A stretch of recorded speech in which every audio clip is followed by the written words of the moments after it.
ချ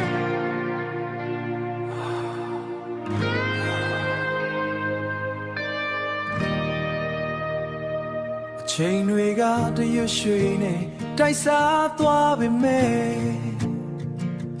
ရင်ထဲကအမတ်တရားတွေကတော့အသစ်ဆက်ဆက်ပဲအမေရဲ့ထမင်းဦးဟင်းခွက်နဲ့အဖေရဲ့အားပေးစကားတွေဒီမြေဒီရက်မှာဘာနဲ့မှအစားထိုးလို့မရနိုင်ဘူးညရာတွေရှိလေပြလုံးနဲ့ဒီမျိုးပြတဲ့မှာ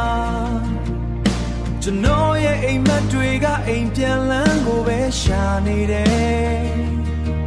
ပင်ပန်းမှုတွေကိုအပြုံးတွေနဲ့ဖုံးကွယ်ထားရပေမဲ့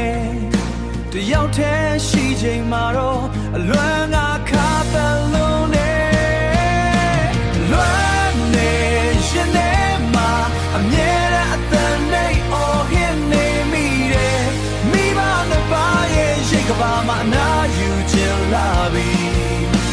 အောင်မြင်မှုတွေသယ်ဆောင်လို့အိမ်ပြန်လာမယ့်နေ့ကိုနေ့ရက်တိုင်းရည်တွေ့ရင်အားတင်ထားရတယ်ကျွန်တော်ရဲ့ကြောင်လာဟာအိမ်ဆိုတဲ့နေရာလေးပါပဲ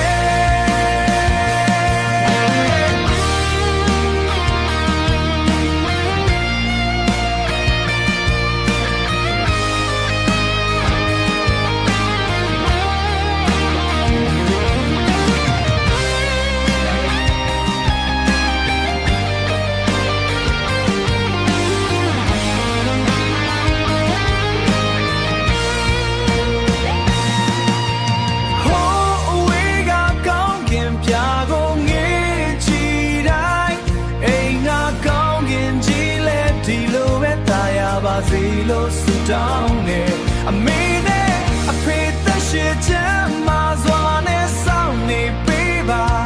ကျွန်တော်ရဲ့အားအင်တွေကခင်ဗျားတို့ရဲ့မြတ်တာရိတ်တွေပါဒီလွမ်းတွေဟာကျွန်တော်ကိုပို့ပြီးရင်ချက်စီတယ်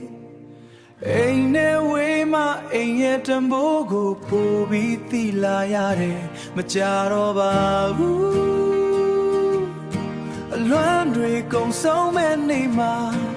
မိသားစုဆုံးလင်းလင်းနဲ့ပျော်ရွှင်ရမယ်